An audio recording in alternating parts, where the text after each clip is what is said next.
You're listening to Blue Collar CEO, the podcast that's all about helping you build a better, more profitable, and more sustainable home service business. Each week, we'll cover a different topic that will help enable your company to move forward to success. And here's your host, Ryan Redding.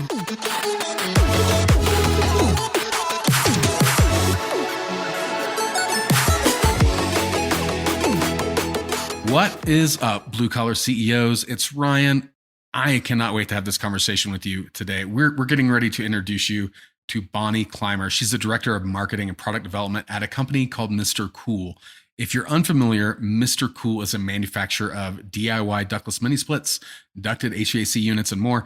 You probably have seen them everywhere on social media because their ad campaigns are just unbelievably funny, clever, engaging.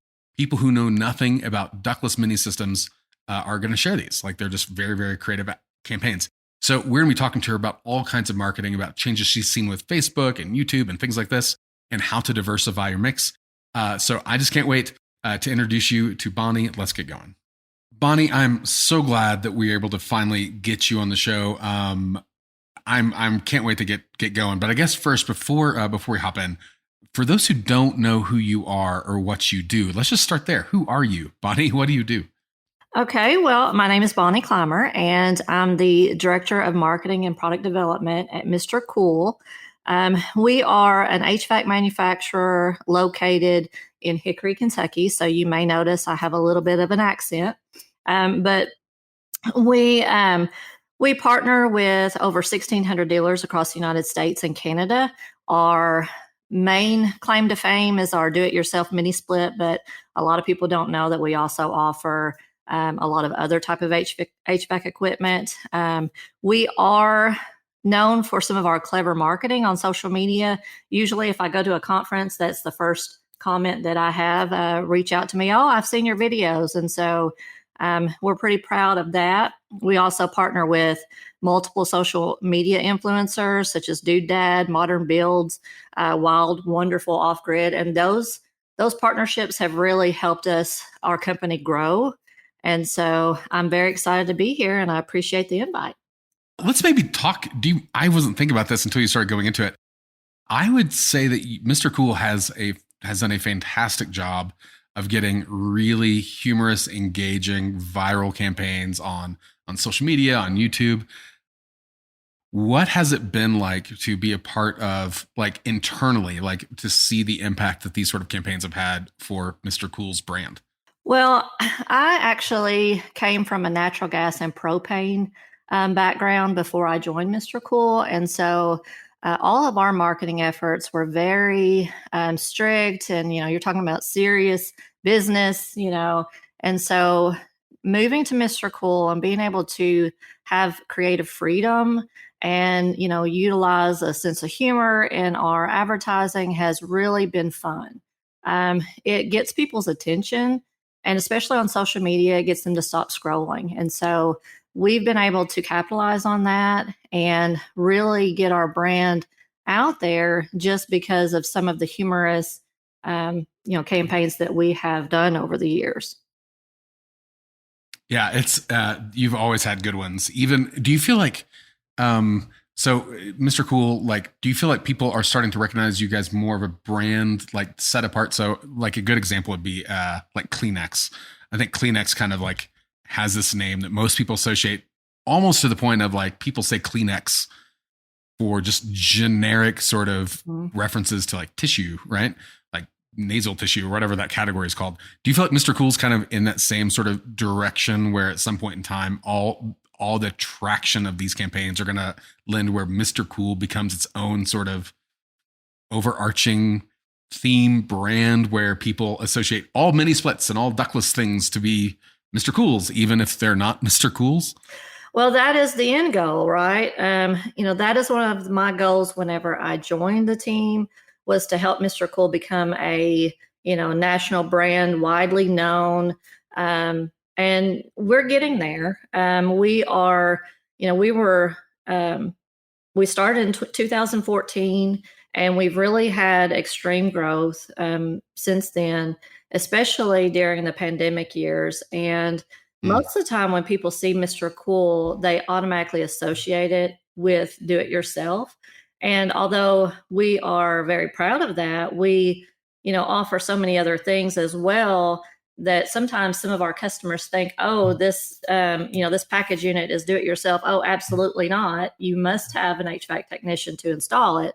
But some of our ductless mini splits are do it yourself. And so that DIY with Mr. Cool has kind of, made it to where people assume all of our products are do it yourself. Oh, that's And interesting. so Yeah.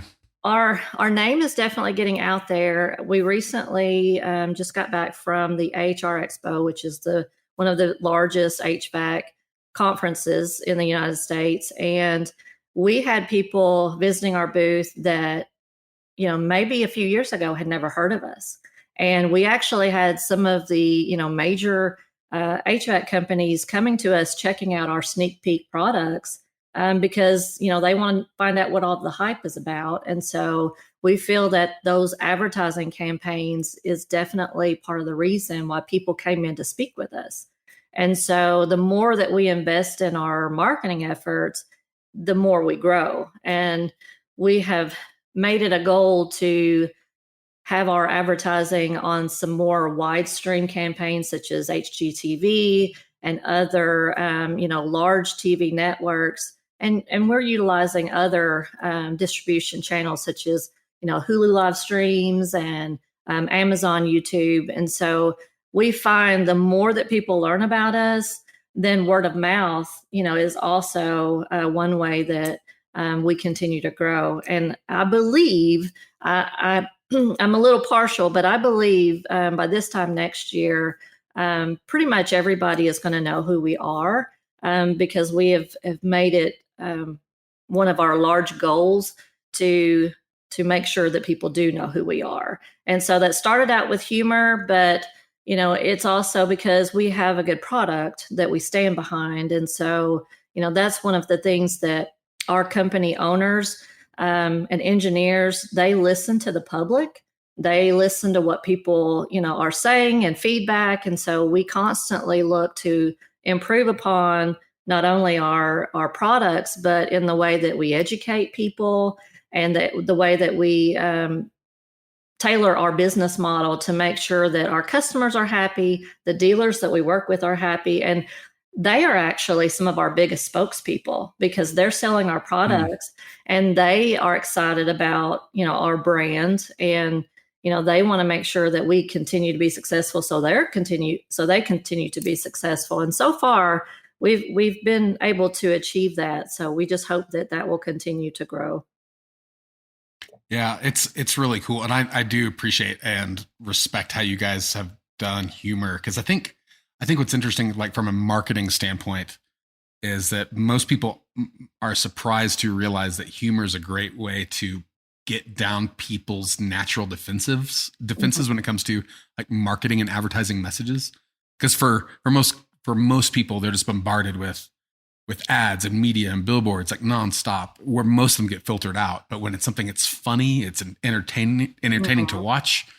Now people look forward to watching the advertising. Like now you have something where people aren't just filtering out, they're actually wanting to watch it more and share it with friends, which is interesting because I know marketing is it's a big hot button for a lot of people. A lot of people want to be able to market specific product lines that they offer. Or this is true for HVAC, but it's also true for plumbing or pest control, whatever it is. Like they have this kind of focus on marketing. What sort of trends do you see, or maybe opportunities do you see for people who are wanting to augment marketing focus or marketing capabilities with certain product lines like Mr. Cool? Well, one of the things that has definitely helped us in the social space is working with influencers. We normally have several that reach out to us on a weekly basis wanting to work with us. And a lot of times they may just want our product. They want to try it out. They give an honest review. They may do a install video on YouTube. But some of these have really taken off where we're utilizing their fan base.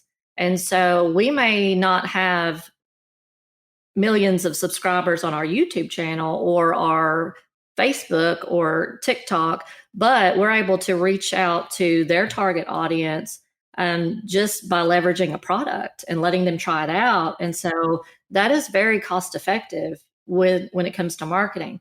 And now with TikTok, everything is taking off. We have to somehow be a little bit selective in who we choose, just because everybody wants to be an influencer these days. However, Right.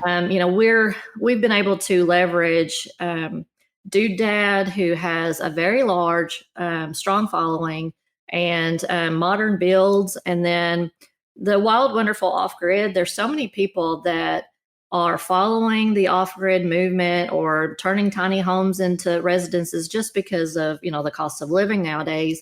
And that reaches a whole new target audience that we may not have been able to get our product in front of if we had not partnered with them. And so utilizing social media is a great way to expand your business. If you are in a local area and you're not trying to do national campaigns such as we are, then you can utilize social media and only target a certain geographic area. You can target, an age group, or, if you're going after male audience, female audience, different occupations, you can really nail down to your target niche. And so that is a great way to utilize your spend in a more productive way in order to reach your audience. And sometimes your audience may not know that they're interested until they see that video. Well, and that's actually what I was going to say, is because I think at least on the local HVAC contractor level, right? So not the manufacturer, but the company who's actually doing the work in a customer's homes. Most of the time, I would say that, and this is true for plumbing, pest control, landscape, the focus is like getting leads, like people ready to buy now. And so they kind of have a narrower focus on where in the customer journey they want to spend their attention. And when you do things like Facebook and influencers, you're really about trying to maximize opportunities for people who don't yet know that they'd be interested in what you do or what you sell or what you manufacture. Do you feel like to think that far up the conversion funnel, to think about branding and building this kind of awareness of your product or service, that's something that it's easier to do for like a local HVAC company, for instance? Or do you feel like that's something that it's more difficult to do because of just the slower path of return, maybe limited geographic reach? Like, do you feel like it's a direct correlation, or do you feel like it comes with trade-offs because of just the nature of scale? Well, we have this partnership with our dealers, and we share some of our videos, our marketing content, so that they can customize it if they want to share it on their channels as well. But one thing that I've noticed, some of our dealers that are more successful in that space, they will do live feeds. I met with a plumber this weekend who he was sharing our videos on his social channel, but in order to get that engagement locally, he was going online and doing Facebook Lives on a daily basis. And he was also asking his, regional folks, his friends, to share out his videos. And that was really gaining him some traction. And he would get engagement with those lives and be able to answer questions in real time. And that was very beneficial for him. And he has seen an increase in sales. And that was something he didn't actually have to put any spin behind. He just has to get on camera.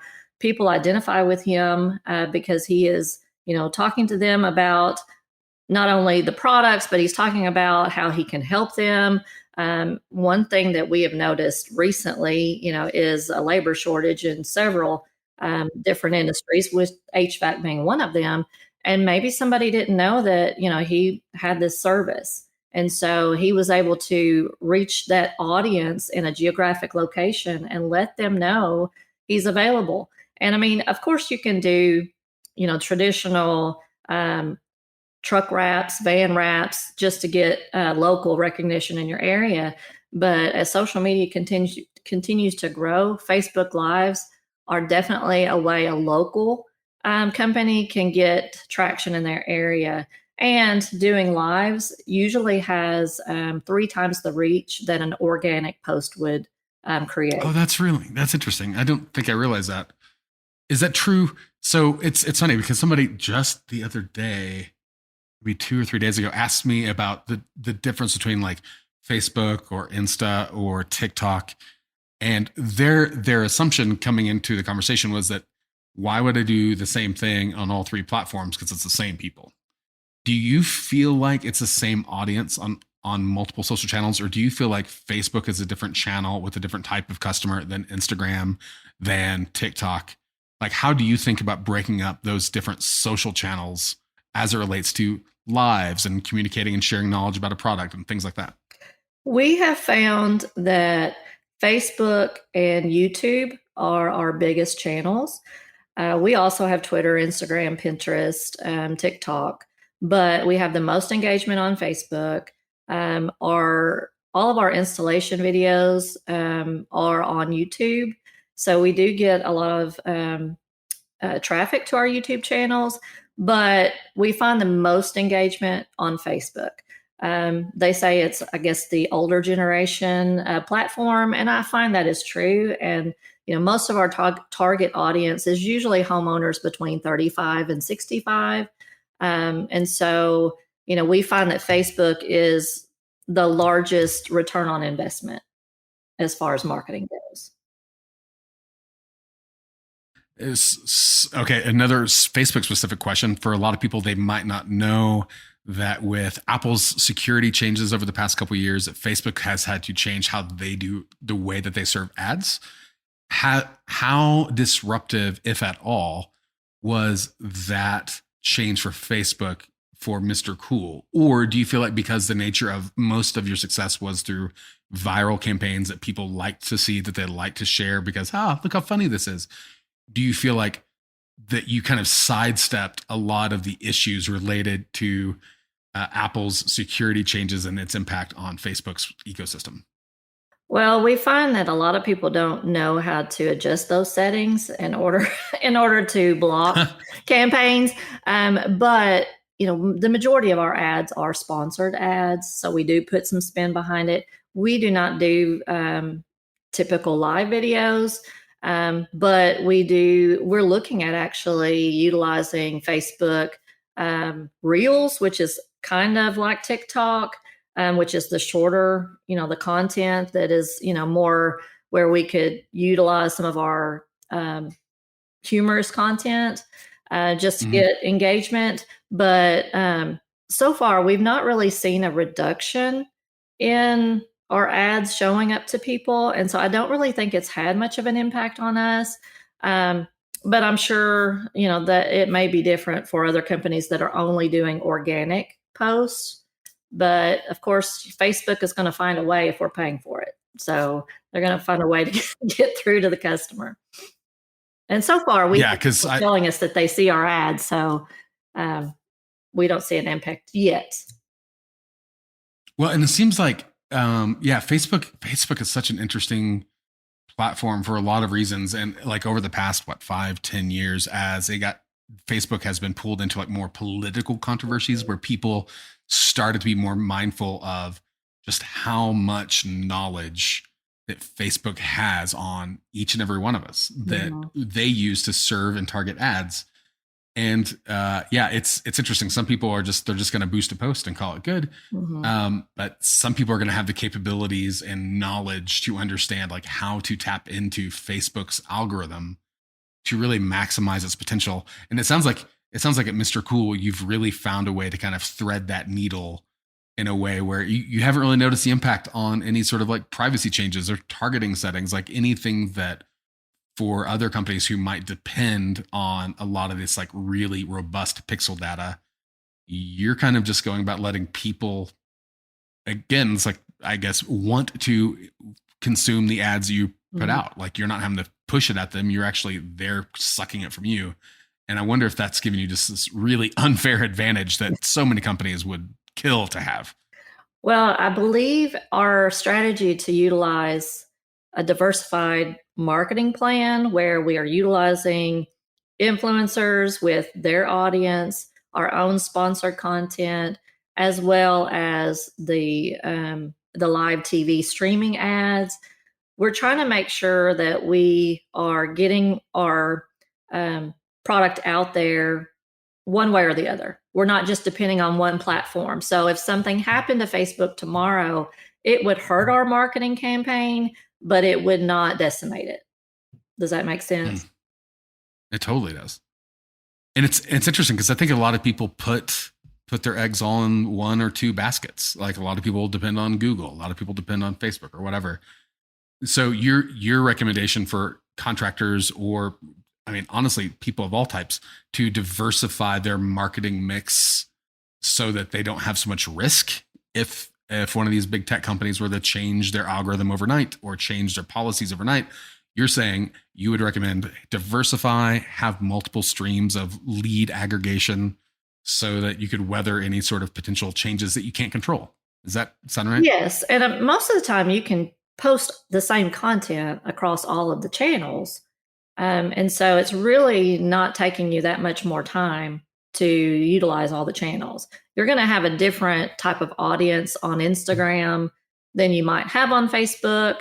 But if you already have the content anyway, it's good to go ahead and post both places. Now, you may target your spend on the more popular channel, which would be Facebook for us, than we would on Instagram or Pinterest. We still would spend a very small amount just to be able to try to drive that traffic and measure our return on investment. However, we know historically Facebook is our channel of choice.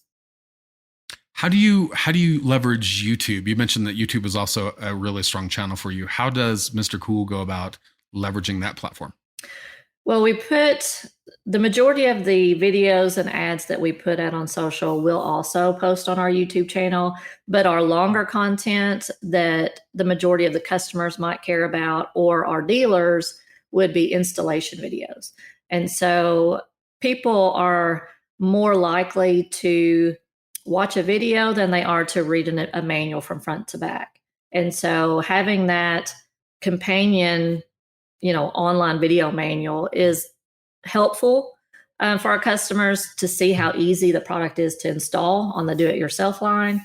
Of course, we don't go into detail on our HVAC contractor line because we're not going to spend a lot of time on vacuuming and all the other processes you would have to do. But we do focus on humorous videos, and we will also, work with those influencers who share their videos on sharing their YouTube channel, their links out for their videos. We send the links out to our dealers using our email marketing platform. We use MailChimp, but there's several different, types of platforms to use.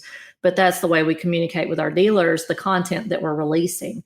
And we'll also share that on social media. So that will put traffic back out to their YouTube channels. And so these influencers that have a following that they're getting paid from YouTube by traffic and advertising, then it's a win-win for both of us. But the majority of our customers utilize that as an educational tool. Got it. So it's more informative. It's less for like generating leads or conversion opportunities. It's more for just knowledge base. Right. We want to be able to support our contractors and dealers who resell the product or carry the product in their stores. We want to give them enough information to help them sell the product as well. And so that is a way that they can share out the channel with their customers if they want more information on how to install the product as well. Got it. It's really cool to see the success that you've had. Clearly, you're very thoughtful and very intentional about the way that you use marketing and influencers to kind of scale your reach, and the way you also deploy humor. Are there a couple of maybe marketing tips that you feel like that you've learned or that you've discovered in working with Mr. Cool's brand that you feel like the average HVAC contractor could also implement and deploy? I would say get started. Sometimes that's the hardest part, is just to get yourself out there. Some people don't want to be on camera, and that's okay. They don't have to be on camera. They can share pictures or videos, and they can actually reshare articles that they find interesting just to get engagement on their channel. So the more engagement they have, the more organic reach they're going to have. Don't be afraid to go live, just to show what products and services you have, especially if you're doing it with your friends and family first. They're going to give you some constructive criticism, I'm sure, but that's a way to get started and then step out on your business page. It's the hardest thing that we have found working with people is sometimes they do not want to be on camera, and that's fine.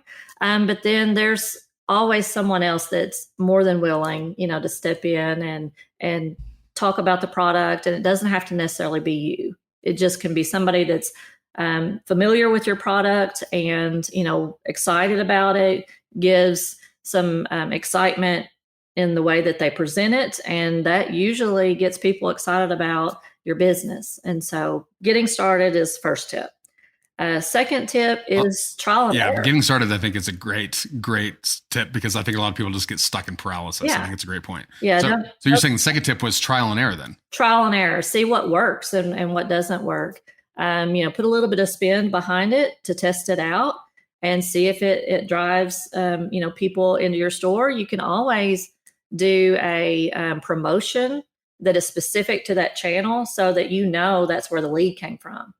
And by doing that, you're able to track the return on investment and then just keep scaling, the spend or your efforts, until you don't see, necessarily a change, and then you try something else. Yeah, I think that's a really interesting point, because I think most people be surprised that in a lot of marketing channels, there's a point where you can become saturated with the opportunity. Like you're not going to be able to get 100% efficiency on any channel. And so to spend more money on Facebook ads or spend more money on AdWords or spend more money, whatever, sometimes there's a point of diminishing returns where just spending more money doesn't mean that you have a linear sort of outcome. And you might find it gets less efficient over time. And those resources then are better allocated somewhere else. I think both of those are really strong points. Bonnie, thank you so much for taking the time to stop by. I'm going to make sure that we link Mr. Cool's website in the show notes if anyone is unfamiliar with the product. But you guys do fantastic marketing on everything I've ever seen is just top notch. So it was great having you on. Thank you so much for taking the time.